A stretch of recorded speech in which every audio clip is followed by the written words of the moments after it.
Esta gigantesca balsa de madeira, com mais de 100 metros de comprimento, do tamanho de um campo de futebol, foi construída a partir de 28 toras valiosas, avaliadas em quase 300 mil dólares.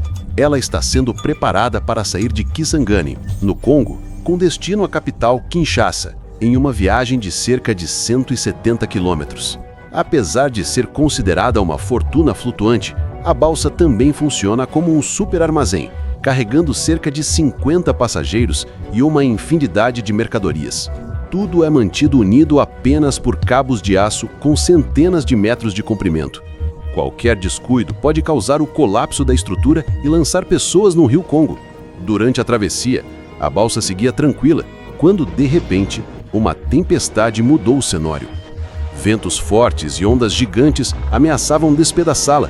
Os marinheiros lutavam contra o tempo para reforçar os cabos e evitar que as toras se soltassem.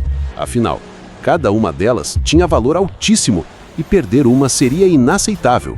O compartimento do motor era sacudido pela correnteza e havia o risco real de toda a balsa se desfazer. Passageiros entraram em pânico. Alguns tentavam ajudar, outros apenas se arrependiam de ter embarcado.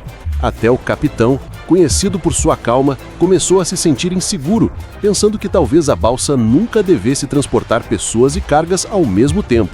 No auge da tempestade, trovões e raios cortavam o céu, quando um canto forte e emocionante surgiu entre os tripulantes, trazendo coragem para resistir.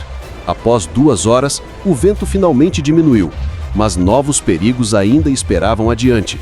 O Congo, o segundo maior país da África, enfrenta enormes desafios de transporte. Tanto por terra quanto por água, cada viagem é como um jogo de azar pela sobrevivência. Nas cidades, as pessoas ao menos encontram trabalho simples, mas nas áreas rurais, as oportunidades são escassas.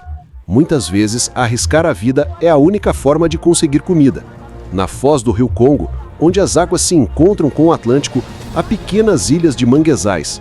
Nesse labirinto natural, vivem peixes, crustáceos e uma comunidade de mulheres corajosas que sobrevivem da coleta de ostras. Uma delas, Jeanne, de 25 anos, já trabalha nisso há 7 anos e sustenta sozinha 4 filhos. Sem qualquer equipamento, ela e outras mergulhadoras descem até 4 metros de profundidade 6 dias por semana. O esforço lhes trouxe doenças crônicas como dores de cabeça e problemas nos ouvidos. E com a mudança climática elevando o nível das águas, sua vida ficou ainda mais difícil. A tradição da coleta de moluscos já tem mais de um século e os vilarejos da região parecem estar erguidos sobre montanhas de conchas. Para preservar os recursos, os moradores seguem antigas regras de pesca que evitam o esgotamento.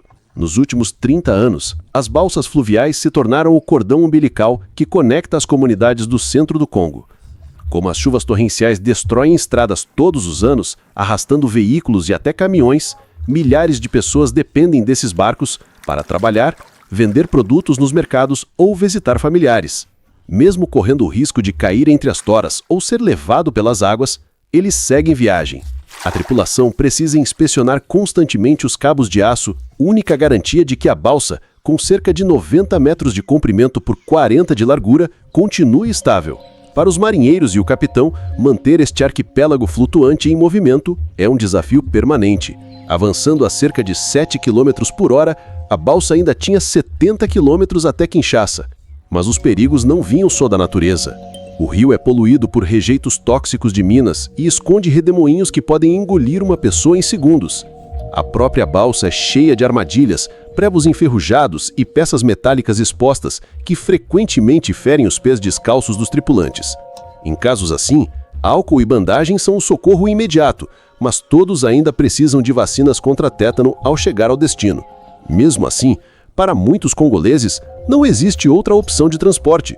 Alguns barcos se transformam em verdadeiros bairros flutuantes, abarrotados de até 2.000 passageiros sem água potável nem banheiros, mas ainda assim são vistos como a forma mais confortável de viajar.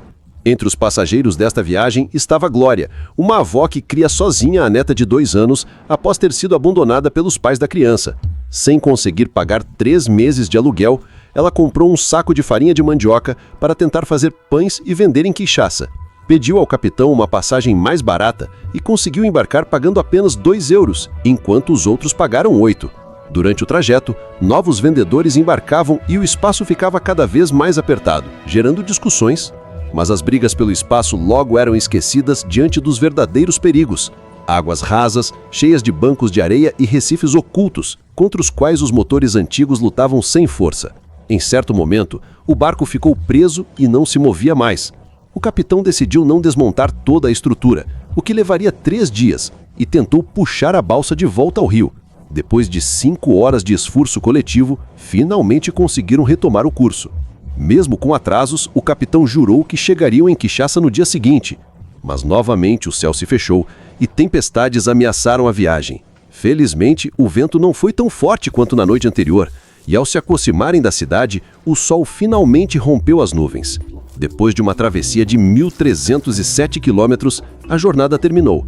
O alívio tomou conta não só do capitão, mas também de passageiros como Glória, que agora poderia pagar suas dívidas e garantir comida para a neta.